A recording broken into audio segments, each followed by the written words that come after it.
Donc, bonjour à toutes et à tous. Bonjour Madame Tubiana. Je suis Stécie Algrin, étudiante en Master 1 en politique environnementale à Sciences Po et je suis également la fondatrice de Penser l'après, la série de webinaires qui invite les acteurs du changement mais également les experts dans votre salon. Il s'agit déjà du 8e épisode de la série dédiée au coronavirus pour imaginer, penser, mais surtout anticiper ce que sera le monde d'après. Hier soir, j'ai accueilli Marine Denis qui est juriste et porte-parole de notre affaire à tous, avec laquelle j'ai abordé la question du droit de l'environnement et de son utilisation dans une situation qui est compliquée avec la situation d'une pandémie. On a notamment parlé du trafic des espèces et de comment le droit peut permettre de réguler ce problème. Et aujourd'hui, j'ai l'honneur d'accueillir Madame Tubiana. Vous êtes celle qui a en quelque sorte rendu possible l'accord de Paris en gérant les négociations sur le changement climatique lors de la COP de 2015 et vous êtes également la raison pour laquelle j'ai rejoint en fait le master dans lequel j'étudie aujourd'hui. Je me souviens d'ailleurs d'une des questions de mon entretien d'entrée à Sciences Po qui était avec quel professeur est-ce que vous aimeriez suivre un cours, et puis naturellement j'avais mentionné votre nom, donc c'est vraiment un honneur de vous recevoir. Je vous remercie d'accepter cette invitation et de venir échanger avec nous sur l'impact du Covid-19 sur les politiques climatiques en Europe. On va commencer avec 45 minutes ou un peu moins selon le timing d'échange sur les questions que j'ai préparées, puis on enchaînera avec les questions des participants. Et puis tout d'abord, je vais vous inviter à vous présenter. Eh bien, j'y suis effectivement, normalement, souvent professeur à Sciences Po. J'ai été de façon ininterrompue, y compris pendant la négociation sur le changement climatique. Et là, je n'ai pas, j'ai décidé de faire un petit break cette année, mais je reviendrai et j'espère avoir de nombreux étudiants l'année prochaine. Donc aujourd'hui, je suis la directrice générale de la Fondation européenne pour le climat, qui est une fondation donc philanthropique qui s'occupe de promouvoir l'agenda du climat d'abord en Europe, auprès des politiques européens, auprès des entreprises, mais qui financent des organisations non gouvernementales, des mouvements sociaux qui s'occupent du climat, et aussi qui essaie de le faire en liaison avec beaucoup d'autres centres ou de fondations équivalentes dans le monde. Donc l'idée est vraiment de mettre le climat dans l'agenda politique, et c'est particulièrement évidemment intéressant aujourd'hui où la crise sanitaire, et qui est maintenant aujourd'hui une crise économique et sociale, peut remettre en question ou pas les acquis de ces dernières années et surtout le besoin d'accélérer l'action dans ce domaine. Je vous remercie pour cette présentation. Je vais commencer avec une question qui rentre un peu directement dans le vif du sujet. Dans l'une de vos interviews, vous dites « La conscience des enjeux climatiques progresse par vagues ». Est-ce qu'aujourd'hui, on est à même de dire que la crise sanitaire que l'on vit actuellement, ça a provoqué l'une de ces vagues? Je pense que oui, même si on sent, notamment dans les responsables politiques, beaucoup d'hésitation entre écouter au fond ce qui s'était déjà passé depuis plusieurs années, plusieurs mois dans la société française et ailleurs en Europe et dans le monde, et le problème de l'urgence économique. Mais la mobilisation qui s'était manifestée en particulier en Europe et aussi aux États-Unis, mais dans beaucoup de pays du monde, sur la conscience du risque lié à la dégradation de l'environnement, et qui était là en janvier 2020, elle n'a pas disparu. Et au contraire, je vois dans l'interprétation que beaucoup de citoyens font, et je le vois notamment à travers les travaux que je mène avec les citoyens de la Convention citoyenne pour le climat, qui a démarré depuis le mois d'octobre et qui finit maintenant ses travaux dans quelques semaines. Eh bien, la première analyse, c'est le lien entre la crise écologique et la crise sanitaire, qui est d'ailleurs, pour ce qui concerne les zoonoses, c'est-à-dire ce type de pandémie que nous connaissons aujourd'hui avec le Covid-19, qui est une zoonose. Et là, les travaux scientifiques, malheureusement, établissent très bien le lien entre la dégradation de l'environnement et ces nouveaux virus qui apparaissent. Je vous remercie. Alors, vous l'avez mentionné, et je l'ai mentionné également, vous avez fait partie de la COP. Aujourd'hui, donc, il a été annoncé, il me semble, la semaine dernière, que la COP 26 allait être reportée. Triste nouvelle, peut-être pas, ça dépend. Est-ce que vous pensez que ça intervient un peu à un moment où tout le monde s'accordait pour dire que la COP 25 a été un échec? Est-ce que justement, ce serait un peu une opportunité pour apporter une nouvelle dynamique à ces COP? Peut-être, en tout cas, il y a un espace à utiliser. Pour revenir à votre précédente question, c'est vrai que la mobilisation de la société civile, en particulier de la jeunesse, était très importante l'année dernière et encore au début de l'année, avant que cette pandémie ne frappe tous les pays du monde maintenant. Et cette mobilisation, elle n'a pas cessé. Encore au contraire, comme vous, je pense que le lien avec la crise sanitaire peut faire prendre conscience encore davantage aux gens qui n'étaient pas préoccupés par l'environnement de ces risques. Et du coup, le report de la COP26 et aussi de la conférence des parties sur la biodiversité qui devait avoir lieu quelques mois avant, enfin quelques semaines avant, la COP sur le climat, je pense est une bonne... D'abord, en pratique, on ne peut pas la tenir, mais surtout, je crois que ça permet de réfléchir de deux façons. D'abord, de penser les problèmes d'environnement de façon beaucoup plus intégrée. Pour des raisons historiques, la gouvernance mondiale des sujets d'environnement se déroule en silos. On négocie sur le climat, on négocie sur la diversité biologique, on négocie sur les océans, on négocie sur l'air, y compris sur les produits chimiques. Et tout ça est séparé. Et on voit maintenant que, en réalité, ça n'a pas de sens, parce que dans le réel, toutes ces interactions sont multiples. L'agriculture très intensive, avec son utilisation massive de produits chimiques dans certains pays, dégrade les conditions de l'eau, dégrade aussi la capacité des écosystèmes à résister. C'est aussi cette agriculture intensive dans d'autres pays qui provoque la déforestation, qui elle-même est un facteur de changement climatique et de réchauffement. Donc en réalité, on voit bien que c'est bien un système économique, des modes de production, la manière de mesurer la richesse. C'est tout ça qui est en question, au fond, un peu brutalement avec cette crise et qui, en tout cas, dépasse les cercles habituels de ceux qui réfléchissent dans ces termes de l'intégration. Notamment, bien sûr, les militants de l'environnement, les scientifiques qui travaillent sur le sujet, les chercheurs. Pour eux, ça n'est pas nouveau. Mais là, je crois qu'il y a un public qui commence à faire le lien entre tous les deux sujets. Tout cela pour dire que je trouve qu'au fond, moi j'étais très favorable au report, à la fois pour des raisons techniques et pratiques, c'est qu'il n'y avait pas eu assez de temps de préparation, il fallait digérer l'échec de Madrid.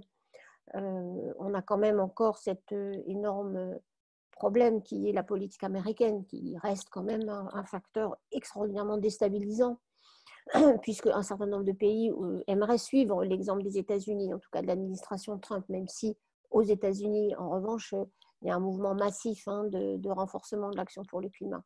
Donc, pour toutes ces raisons, les élections américaines de novembre faisaient peser une énorme incertitude. À cause de cette incertitude, beaucoup de pays étaient dans l'attente. Je prends l'exemple de la Chine, par exemple, qui ne voulait pas annoncer en réalité des progrès dans l'action climatique, un engagement plus important, alors que c'est ça que les pays doivent faire en 2020, tout simplement en attendant le résultat de ces élections américaines, puisque au fond, c'était un peu un recherche d'équilibre malvenu, c'est vrai, mais de dire au fond, si les États-Unis ne font rien, pourquoi nous, on ferait quelque chose? Donc ces élections américaines, par leur incertitude, paralysaient tout le processus politique. Donc d'une certaine façon, en bien ou en mal, si je puis dire, soit on a une bonne surprise avec ces élections américaines et on peut retrouver une discussion internationale un peu plus sereine, un peu plus coopérative, soit pas, on verra. Mais en tout cas, cette incertitude sera levée. Et pendant ce temps-là, il y a beaucoup de choses à faire. Beaucoup de mobilisation, beaucoup de travaux, beaucoup de discussions informelles, beaucoup de mobilisation des acteurs non gouvernementaux, des villes, de la société civile, pour redonner un élan qui va de toute façon être nécessaire pour 2021. Donc, je trouve de ce point de vue, d'une part, cette incertitude sera levée, et d'autre part, il y a le temps aussi pour provoquer cette mobilisation, en tout cas la renforcer. Merci, surtout que j'ai lu voilà, certaines des interviews que vous avez pu donner à l'occasion de la crise sanitaire. Et vous mentionnez une chose qui paraît assez importante, c'est que sur le plan diplomatique, 2020, c'était vraiment pas l'année du climat, puisqu'on avait le G20, la présidence qui était assurée par l'Arabie Saoudite, celle du G7 par les États-Unis, deux pays qui sont pas super bien positionnés sur le climat. Donc au final, peut-être que le Covid-19, ça intervient peut-être au bon moment, voilà, un moment où il y a une remise à zéro qui est nécessaire en quelque sorte. En tout cas, il faut une remise à zéro. Donc, et cette crise oblige à le faire. On le voit, la tension dans le système multilatéral. D'un côté, beaucoup de gouvernements reviennent à des positions très non coopérative ou très antagoniste ou de lutte d'influence. On le voit pour la Chine, pour les États-Unis, pour d'autres. Mais il y a une fragmentation sur laquelle on voit aussi que ne se dégage pas un leadership légitime. Donc le monde est très fragmenté, multipolaire et très fragmenté.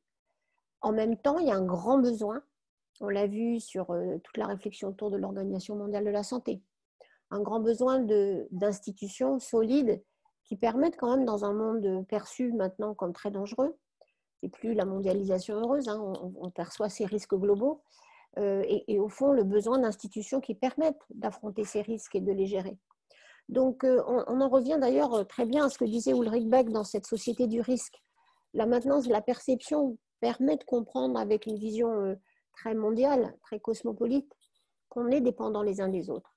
Et que, on le voit, les institutions qui sont censées y répondre ne sont pas assez fortes, elles sont traversées de conflits politiques, elles ne sont donc pas complètement à la hauteur, mais même bien au-delà, elles ne sont pas à la hauteur de ce dont on a besoin, mais en même temps, on a besoin d'elles. Donc ça ouvre un grand espace de réflexion politique, diplomatique, intellectuelle, mais aussi sociale, puisque je crois, en revanche, l'énorme progrès, me semble-t-il, qui a été fait dans les dernières années, c'est que l'idée de ce champ international, de cette gouvernance mondiale, ne peut plus être l'apanage des gouvernements. Ça n'est pas un monde d'inter-États.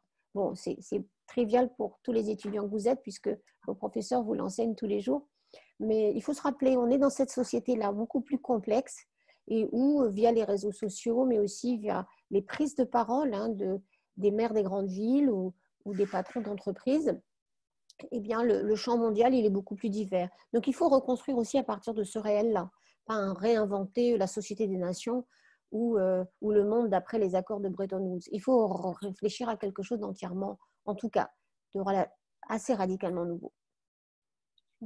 Vous avez mentionné ces comportements peu coopératifs qui augmentent de plus en plus, notamment en Europe. On peut prendre l'exemple du Green New Deal, qui était un peu l'espoir en termes d'environnement à l'échelle européenne. Et aujourd'hui, il est la cible de nombreuses attaques de la part de pays comme la Pologne, la République tchèque, mais également des lobbies. On parle du secteur aérien, de l'automobile. Est-ce que vous pensez que la Commission européenne, elle va pouvoir résister? Est-ce qu'elle va reculer dans les mois à venir, ou comment est-ce qu'on peut anticiper ce comportement? Alors, c'est une question tout à fait centrale, puisque contrairement à la crise de 2008-2009, où on n'avait pas vraiment de plan de sortie de crise, sauf la récupération du système bancaire, et du coup principalement autour de ça, puisqu'on peut même avoir une relecture de la crise grecque et de la façon dont on a imposé un certain nombre de mesures à la Grèce qui visaient essentiellement à sauver le système bancaire. Mais on n'avait pas de projet de sortie, à part de dire il faut trouver des emplois, il faut relancer l'économie, il faut relancer la demande. Là, c'est très différent parce que le Green Deal, enfin, et j'en suis complètement persuadée, c'est le plan de sortie de crise. Alors pourquoi? C'est qu'il ne vient pas tout seul, il n'a pas été inventé dans un coin d'un bureau de Bruxelles. Le Green Deal vient de la remobilisation, si on peut dire, de beaucoup de citoyens européens qui se sont déplacés pour voter pour les élections européennes, alors qu'on s'attendait à une abstention massive. Elle a été bien moins grande que ce qu'on craignait. Au contraire, les participations étaient plus importantes que dans les élections précédentes.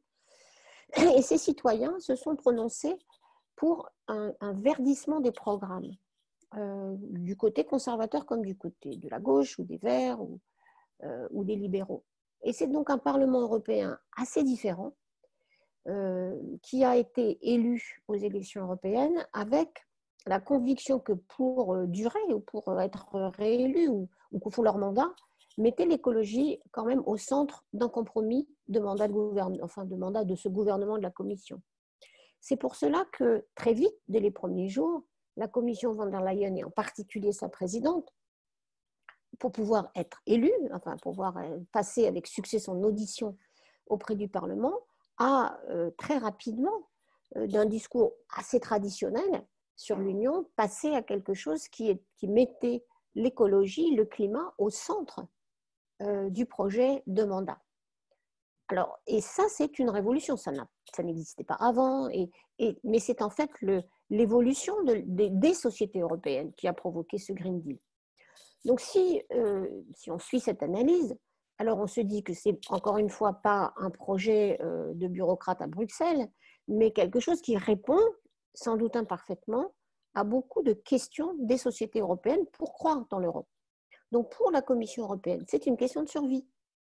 Et on le voit d'ailleurs après ces tensions que vous avez décrites, la République tchèque, la Pologne, la Hongrie, ou un certain nombre de lobbies économiques qui regardent, me semble-t-il, dans la mauvaise direction.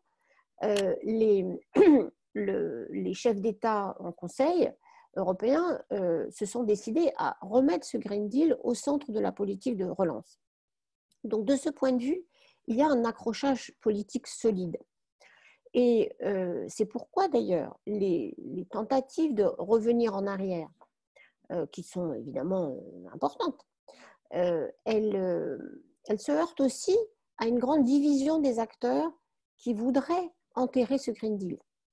Je prends pour exemple les grands secteurs qui sont affectés par la crise et qui sont des secteurs, par exemple, grands émetteurs de gaz à effet de serre, comme le secteur automobile en particulier.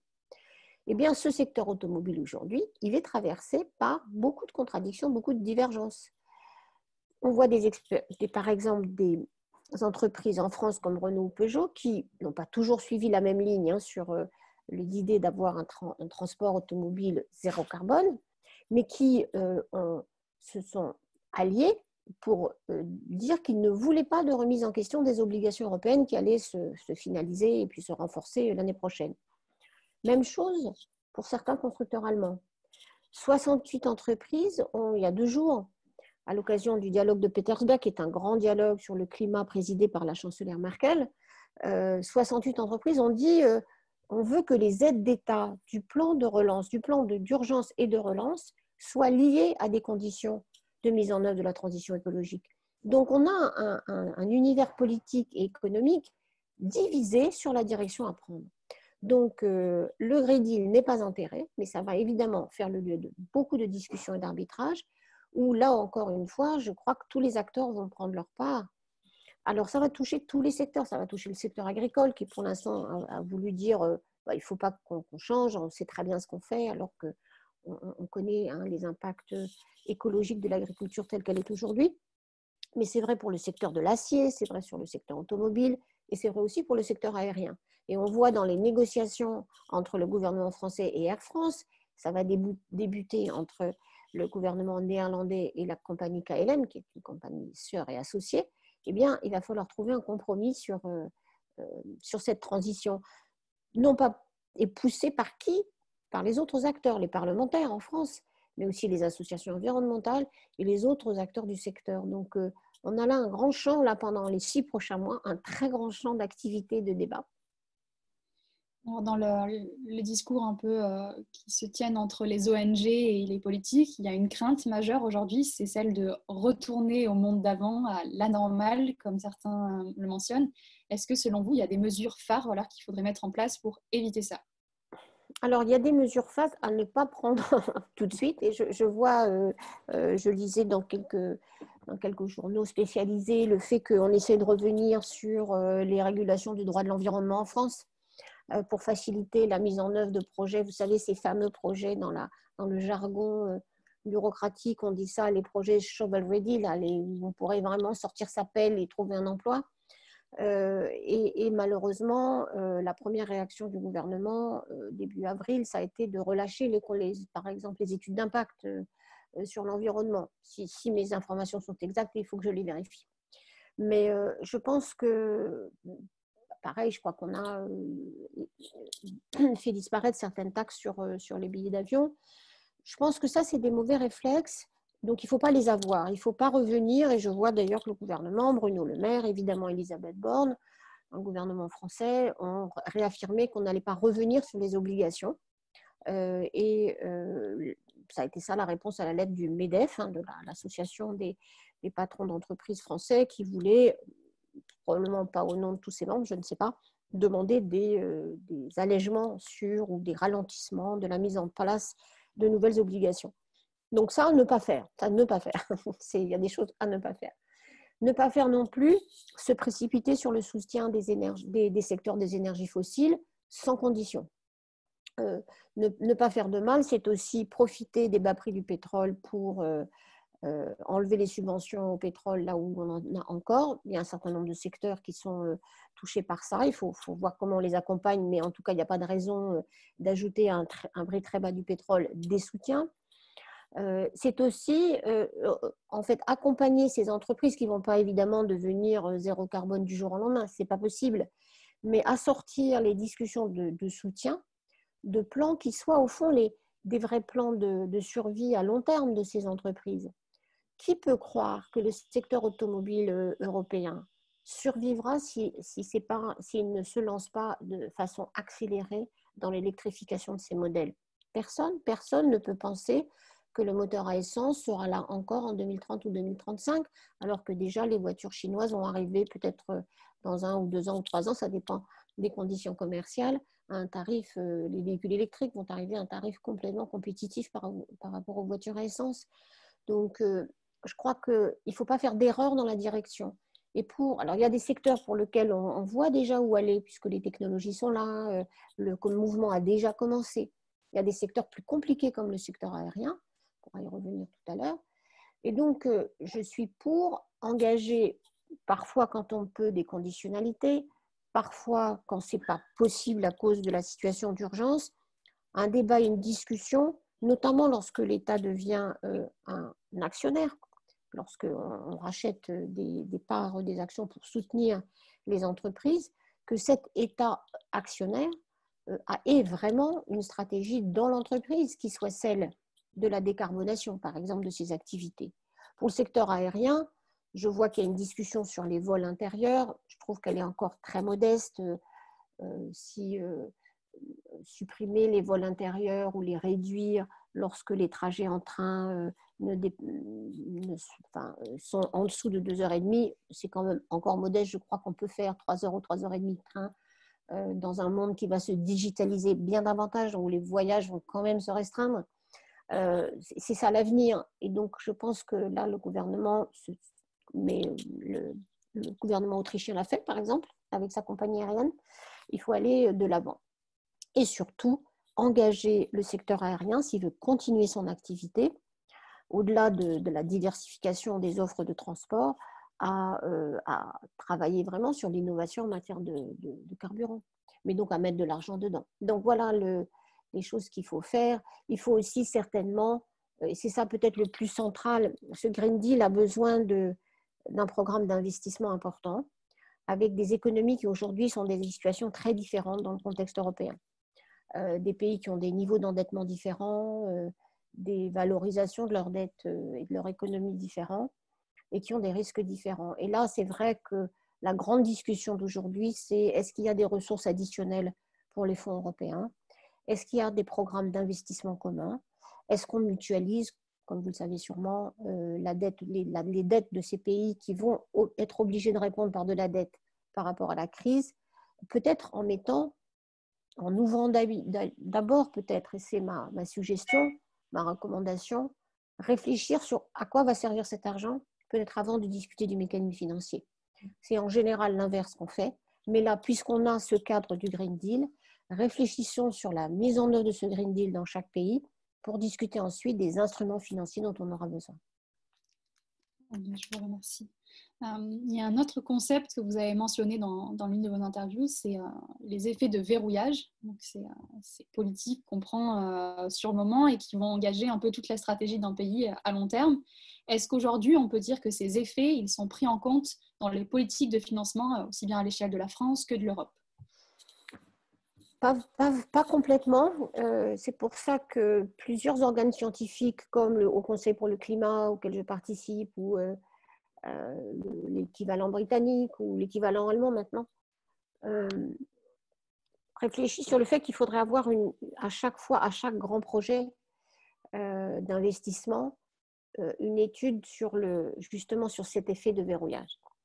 Et ce n'est pas encore fait. On a plutôt une évaluation ex post de ces politiques et jamais ex ante. Et sur les grands projets, je pense que c'est vraiment complètement nécessaire.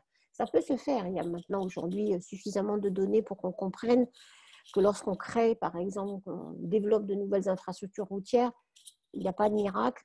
Ça crée du transport automobile ou du transport de marchandises. C'est mécanique, la corrélation est parfaitement établie. Plus on met de routes, plus on a de véhicules sur ces routes. Donc, il faut réfléchir, est-ce que ce qui a l'air d'être plus simple, on fait du béton, on fait une nouvelle route, ça va créer des emplois, mais ça va surtout créer aussi, à pas long terme, à très court terme, dès que la route est ouverte, beaucoup, beaucoup plus de pollution et beaucoup plus de difficultés pour revenir en arrière et, par exemple, investir dans un moyen de transport alternatif, que ce soit de personnes ou de marchandises. Donc, c'est vrai, ces effets de verrouillage existent. Par exemple, sauver, comme la Pologne essaie de le faire, des centrales à charbon qui, de toute façon, devront être fermées parce qu'elles pourront, enfin, tout simplement, à la fois leurs émissions de gaz à effet de serre et les effets de pollution que ces centrales à charbon ont sur l'air des villes ou des régions polonaises. À quoi ça sert est-ce qu'il ne faut pas mieux faire une transition de sortie, comme l'a fait l'Espagne, accompagner les mineurs, accompagner les employés de ces centrales à charbon et investir le reste dans les énergies propres. Et donc sinon, c'est mettre de l'argent pour continuer une activité qui, de toute façon, elle est contestée. On appelle ça des stranded assets. Elle n'a pas de viabilité économique. C'est pour ça que dans une discussion avec une des grands investisseurs internationaux que j'avais hier, BlackRock, au fond, ils se disent qu'il faut des scénarios de décarbonation, enfin de transition écologique, qui sont aussi des scénarios de viabilité financière à long terme. Et je dirais que c'est ça qu'il faut mettre en œuvre aussi dans les discussions sur les soutiens, les mesures de soutien, qui soient des mesures d'urgence ou des mesures qu'on va appeler de reconstruction dans quelques mois. Et sur BlackRock, justement, que vous venez de mentionner, il y a eu un tollé médiatique, même de la part des ONG, parce qu'aujourd'hui, BlackRock, la plupart de ses investissements sont orientés sur des industries très carbonées, industries fossiles, et il me semble qu'il n'y a qu'un 1% environ qui est sur des investissements qui soient durables, en quelque sorte. Est-ce que ça ne pose pas un problème qu'on les ait choisis pour aider l'Europe à faire sa stratégie? Ah ça, j'étais surprise. Le moins qu'on puisse dire, c'est que j'étais très surprise. Je ne comprends pas très bien le raisonnement. Je ne vois pas leurs compétences particulières. C'est vraiment une interrogation. Donc, je n'ai pas de réponse. Je n'ai pas assez exploré pourquoi. Bon, en lisant la presse, il semble qu'ils aient été choisis en faisant une offre particulièrement généreuse. Mais quand même, c'est quand même très étonnant. Donc, je ne sais pas ce qu'il adviendra de ce choix. Ce qu'il y a d'intéressant, c'est que la campagne dont BlackRock a fait l'objet pendant plusieurs années, enfin, notamment dans les 2 dernières années, particulièrement en 2019, a fait bouger ce géant de la finance. Et BlackRock, en janvier 2020, avant que toute cette crise sanitaire se déclenche, a fait des annonces et pris des positions pour montrer que, oui, il était obligé le grand investisseur qui est très lourdement encore investi dans les fossiles, allait arrêter de financer du charbon et allait se désinvestir progressivement des secteurs des énergies intensives. Et donc, pour que l'un des investisseurs les plus conservateurs, et c'est ce que la campagne des ONG de différents mouvements avait montré, des votes de BlackRock toujours négatifs lorsqu'il fallait faire des choix plutôt pro-environnementaux dans telle ou telle entreprise. Pour que ce mastodonte bouge, ça veut vraiment dire que l'appréciation et du système financier et des actionnaire a beaucoup changé. Et je sais par exemple que de gros investisseurs dans BlackRock avaient déjà renoncé en 2019 à recourir à leurs services parce qu'ils trouvaient que leur position était vraiment indéfendable. Donc je crois que ça bouge de ce point de vue. Et on voit aussi l'intérêt pour vous qui m'écoutez, à la fois de l'action à l'intérieur des structures, l'argumentation, la conviction, faire bouger les choses de l'intérieur, et en même temps l'intérêt aussi et la valeur d'actions citoyennes, d'actions d'information, d'actions d'investigation qui montrent, qui font pression aussi pour que le changement puisse s'opérer, parce qu'il y a à la fois des résistances internes, mais quand il n'y a pas de problèmes de réputation ou de pression extérieure, ces acteurs à l'intérieur des mêmes entreprises, j'en connais beaucoup, qui voudraient faire plus ne peuvent pas le faire parce qu'au fond, il n'y a pas de pression. Donc la combinaison des deux est une condition du changement. Espérons donc que de nombreux citoyens continuent à faire ce qu'ils font tous les jours et à nous tenir informés de ce qui se passe et qui se passe un peu justement en souterrain. Maintenant, je vais rebondir sur une citation voilà, de Bruno Le Maire. Il a mentionné: il faut un nouveau capitalisme qui soit plus respectueux des personnes, plus soucieux de lutter contre les inégalités et plus respectueux de l'environnement. Est-ce que vous pensez qu'un tel capitalisme existe, ou est-ce que les inégalités et la destruction de l'environnement, ce sont des facteurs à part entière en fait, de ce système? On a eu beaucoup de phases différentes de ce système économique, vraiment très différentes entre le système économique qui se met en place après la Deuxième Guerre mondiale, les phases des années 60 ou 70 qui sont beaucoup plus redistributives, mis à part les épisodes coloniaux, puisqu'on pense toujours des systèmes plus égalitaires en Europe, aux États-Unis, en oubliant aussi l'exploitation très, très lourde de beaucoup, beaucoup de pays en développement. Donc, il y a eu cette forme où l'État du welfare, l'État bienveillant, l'État entrepreneur ont eu leur place dans le système capitaliste. Et puis, il y a eu d'autres phases de libéralisation économique, notamment financière, puisque c'est d'une certaine façon ce tournant-là qui a été opéré, et où là, en réalité, c'est plutôt les acteurs privés qui ont dirigé vraiment le mouvement, en optimisant les chaînes de valeur à l'échelle internationale, en faisant pression pour une grande libéralisation des marchés, à la fois de services et de biens, mais aussi financiers. Donc on a le capitalisme depuis, il a pris beaucoup de formes, où on pourrait se référer à celui du 19e, qui est encore une autre forme. Donc certainement un système assez plastique, donc beaucoup de choses et beaucoup de réformes qui peuvent s'opérer à l'intérieur. Ce qui est plus préoccupant, c'est tout de même ce qui fait quand même l'essentiel de cette référence, qui est de vouloir accroître toujours ce qu'on appelle le capital, c'est-à-dire l'accumulation, qu'on soit marxiste ou pas du tout, mais cette notion de toujours croître, qui est consubstantielle du système économique.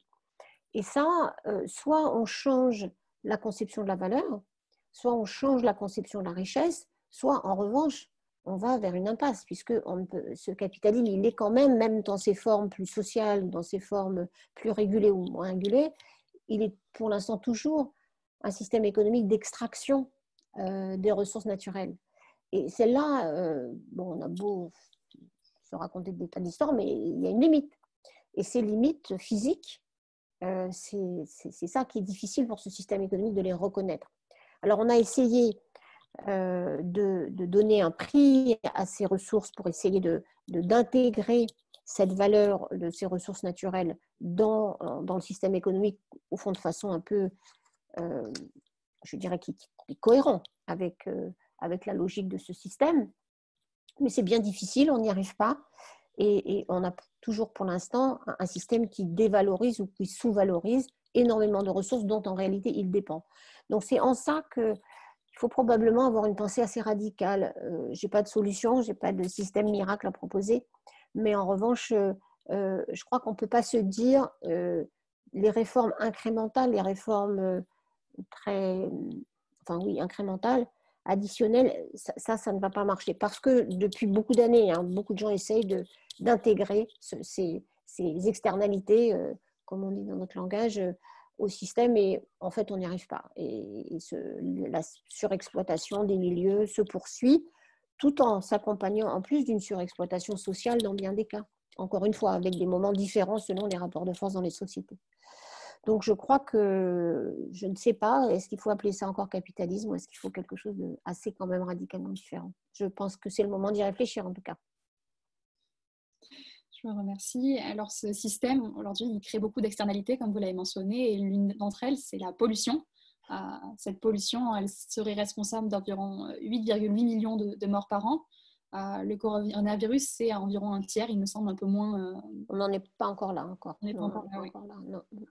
Donc, c'est concrètement beaucoup moins important que les morts dues à la pollution. Et pourtant, ça n'arrive pas à attirer la même exposition médiatique, les mêmes réponses, en tout cas politiques, et même de la société. Est-ce que vous pensez que cette situation, ça va remettre en lumière un peu ces problématiques qui sont liées à notre environnement et à notre système de production? Je pense que il faut se demander, oui, réaction très rapide parce que la crise est perceptible. Elle n'apparaît pas à long terme, elle est du court terme, les malades sont maintenant, les hôpitaux sont débordés maintenant. C'est un virus très grave, hein. Il a été d'abord sous-estimé avant d'être pris avec son risque réel. Donc on peut comprendre la mobilisation essentielle, hein, puisque d'une certaine façon l'espèce humaine, là, comme notre espèce animale, elle est évidemment profondément motivée par sa survie, enfin pas toujours de façon positive, mais enfin. Donc là, il y a cette mobilisation qui est assez exceptionnelle. La perception du risque écologique, elle est plus lointaine. Et c'est cette distance entre c'est loin et c'est dans longtemps qui fait que la réponse politique est très faible. Parce que quand même, au total, elle existe, hein. Les choses se sont bien améliorées depuis 30 ans, mais quand même, elle est extraordinairement faible. Donc, je pense qu'on verra, mais j'espère qu'en tout cas, que la prise de conscience des liens entre crise écologique et crise sanitaire va aider les gouvernements à être plus radicaux. Bon, les premières mesures ou les premières réactions ne sont pas positives de ce point de vue, hein. On fait comme si on y pensera quand même après. Mais c'est donc beaucoup la perception, les conceptions des citoyens qui vont pousser, notamment dans nos démocraties libérales, les gouvernements à bouger. Donc, c'est pour ça que je suis pour un très grand débat public sur ces questions de politique de relance. Parce que je crois qu'on a besoin d'un débat démocratique très ouvert, en partie parce que c'est des mesures qui vont engager les générations, votre génération, celle d'après, parce qu'on va vers un endettement vraiment accru de tous les pays européens, y compris de la France. Donc, il faut que tout le monde puisse participer aux décisions. À quoi va servir cet argent qui nous endette? Et en même temps, parce que je crois qu'il y a ce décalage dans les perceptions des gouvernements qui disent c'est le court terme, donc il faut qu'on agisse court terme. C'est pour ça que je m'inquiétais de ces décisions du genre il faut que les préfets relâchent les contraintes environnementales sur les activités économiques tout de suite parce que ça va faire des emplois. Ça a très peu de sens. Donc, je ne suis pas sûre que ça en fasse beaucoup d'emplois d'ailleurs, de surcroît. Alors, je vois que dans le chat, mais vous avez peut-être encore une question avant qu'on réponde aux uns aux autres? Oui, tout à fait. Alors, vous avez parlé de ma génération et de la prochaine. Vous êtes très impliqué dans l'enseignement supérieur puisque vous avez été au conseil scientifique de Sciences Po, vous avez été vous-même professeur. Est-ce que vous pensez que les formations qui sont proposées aujourd'hui, elles permettent vraiment de nous préparer en fait aux enjeux climatiques et aux crises à venir? Ça s'est amélioré, mais je pense qu'on n'est pas encore là. Je pense qu'en particulier, il faut vraiment que dans le premier cycle de vos études supérieures, ça soit quelque chose comme une matière obligatoire comme une autre, c'est-à-dire que vous avez besoin de ce cadre-là et il n'est pas encore vraiment installé. Il est aujourd'hui encore un peu dans un silo. Alors, il y a eu une analyse, je crois, dont je n'ai pas vu le rapport final, je crois, d'une commission qui a été présidée par Bruno Latour sur l'état de l'enseignement à Sciences Po sur ces questions d'environnement. Et je pense je crois comprendre qu'on a bien repéré beaucoup de cours, mais je pense que ça n'est pas une partie du tronc commun importante, ou que ce soit en master, ça je suis bien placée pour le savoir parce que je connais les cours obligatoires du master et il n'y en a pas suffisamment, vraiment pas, et en tout cas vraiment pas à la hauteur de ce dont il y a besoin, mais c'est vrai aussi, et c'est vrai, c'est très important dans le premier cycle. Donc j'espère et je sais que beaucoup d'entre vous se mobilisent pour obtenir ces modifications et cette réforme pédagogique, mais je pense qu'elle est vraiment très importante. Vous avez besoin à la fois des outils analytiques, mais aussi de compétences, de capacité à faire le lien entre les informations scientifiques et les questions politiques, de comprendre aussi, par exemple, ce rôle des délibérations dans des discussions complexes, et d'intégrer aussi tous les niveaux, le niveau international, le niveau européen ou régional, avec les niveaux locaux. Tout ça, on avait avec le niveau national. Donc tout ce jeu d'échelle que les questions d'environnement posent est encore, me semble-t-il, trop peu présent dans les enseignements. Mais enfin, je prêche pour ma chapelle et pour le master auquel vous participez. En tout cas, je suis d'accord et c'est vrai qu'il y a beaucoup d'étudiants maintenant qui se motivent là-dessus, notamment le Manifeste pour un réveil écologique qui fait un travail formidable sur ces questions. Donc voilà, s'il y a d'autres étudiants qui veulent se motiver, allez-y, foncez. Moi, je propose qu'on parte sur les questions des participants. Vous avez un onglet questions-réponses juste en bas pour ceux qui veulent poser des questions et voter pour celles qui trouvent les plus pertinentes. On va commencer par une question de David. Que pensez-vous, Madame Tubiana, de la mise en place de réformes politiques d'encadrement de la finance, comme la mise en place de salaires maximaux, qui empêchent le rêve de l'accroissement sans fin? Je pense que c'est une bonne idée, parce que cette idée d'infini, d'accroissement des revenus infinis, est absurde en fait. Et on a quand même vu depuis 10 ou 15 ans en particulier cette inégalité, notamment dans les salaires, puisque statistiquement maintenant ça se voit. Avant, ça concerne l'écart de salaire n'était pas tel que on puisse avoir une concentration des revenus dans les salaires. Je ne parle même pas des revenus du capital qui se voyaient dans les statistiques. Maintenant, ça se voit. Donc, il y a quelque chose qui est absurde. Il n'y a aucune raison que les salaires puissent reporter 100 ans, 120 ans. Enfin, on connaît les chiffres des inégalités. Ils sont absolument absurdes. Je trouve que c'est intéressant avec cette crise sanitaire, c'est qu'on voit que les gens les plus mal payés, les moins considérés, sont les plus essentiels au maintien je dirais, de la ligne de vie de notre système économique. Et les aides-soignantes, les gens qui ramassent les poubelles, les caissières dans les supermarchés, on a beaucoup vu ça dans la presse. Je trouve ça très intéressant qu'on voit que les gens qui sont tout en bas de l'échelle sont ceux qui ont maintenu quand même le minimum de circulation de vie dans l'économie. Donc, je trouve que ce serait tout à fait sain. D'ailleurs, dans les entreprises ou associations auxquelles j'ai participé, on avait mis en place ces procédures d'avoir une échelle de salaire restreinte et je pense que ça ferait de mal à personne. Je vous remercie. Une question d'Arthur. Pensez-vous que le système actuel de la Ve République, plus vertical et avec un contre-pouvoir plus faible, peut amener ce débat nécessaire pour trouver des solutions démocratiques pour agir? Alors, je ne comprends pas complètement votre question. Est-ce que vous pensez que le système, parce qu'il est vertical, facilite les choses ou empêche les choses? Je comprends. Peut-être vous pouvez préciser votre question? Je ne vais pas la comprendre non plus.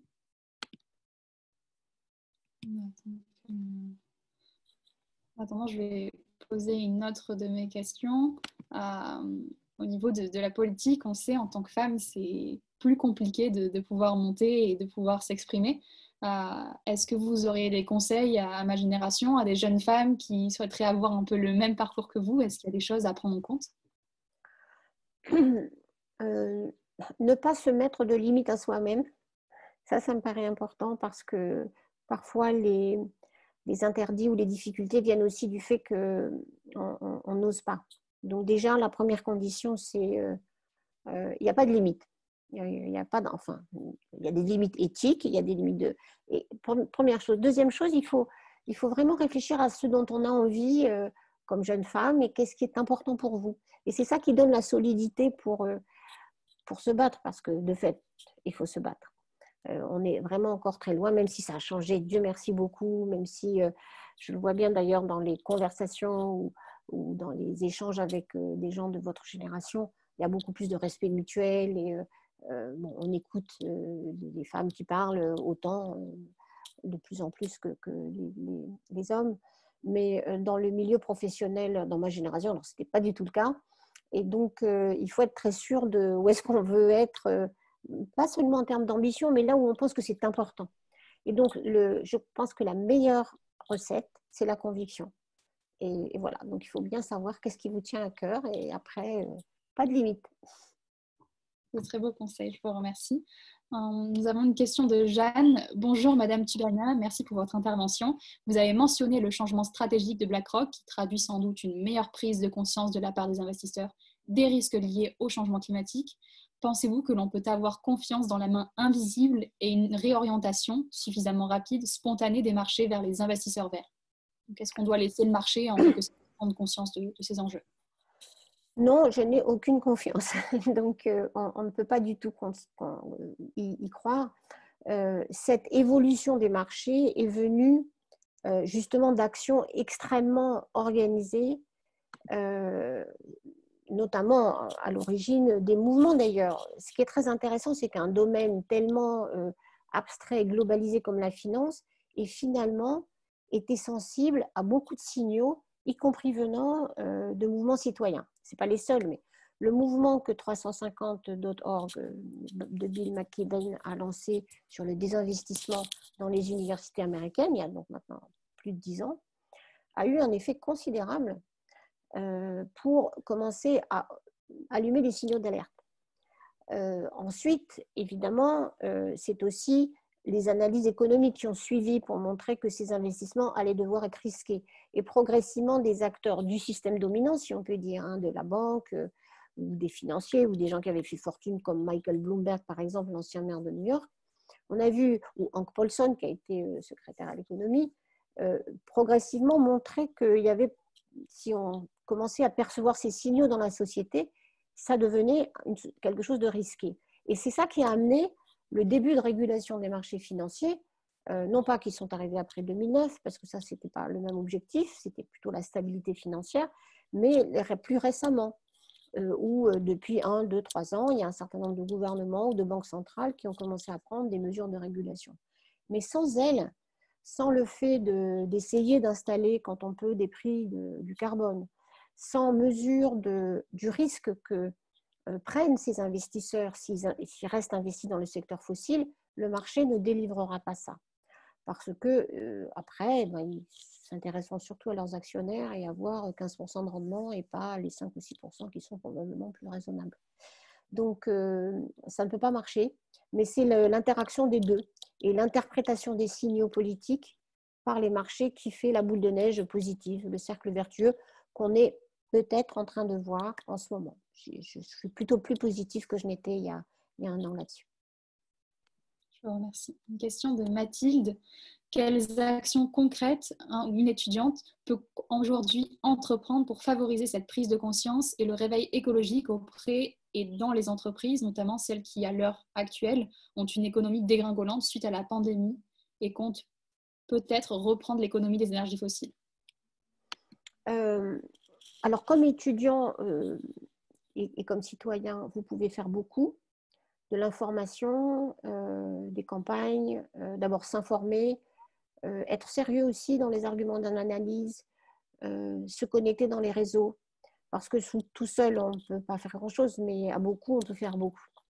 Et du coup, effectivement, participer à ces réseaux d'influence, participer à ces campagnes, écrire, faire des podcasts. Maintenant, les moyens d'information sont quand même extraordinairement larges.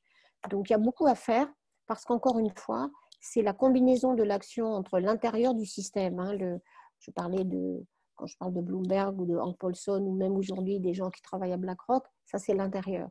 Et il faut qu'à l'extérieur, il y ait ces campagnes d'information, suivre par exemple les votes de ces grands investisseurs, puisque dans certains domaines, hein, les votes sont publics, donc on peut y avoir accès, s'informer sur les pratiques, sur les projets.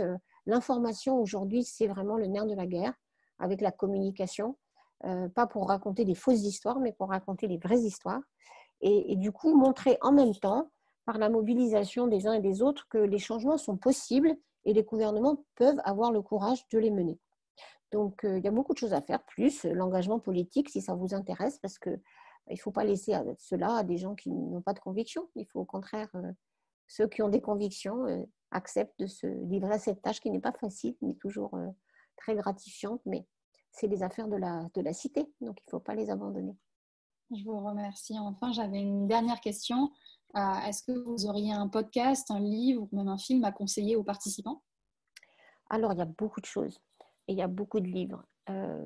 Moi, j'aime bien les quelques livres que Bill McKibben a rédigés pour expliquer un peu son parcours de vie.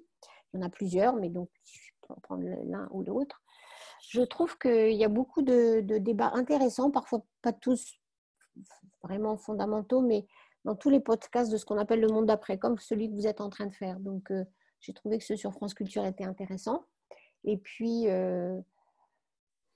je dois dire qu'on est envahi d'informations. C'est une période assez formidable. Donc, je n'arrive pas à vous dire le podcast que je privilégierais, mais essayez de vous faire une idée de ce débat et de faire un peu la carte. Voilà.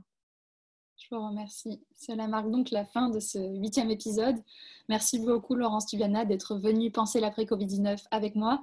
On se retrouvera ce soir dans 18h pour un épisode qui sera en partenariat avec Sciences Po Environnement.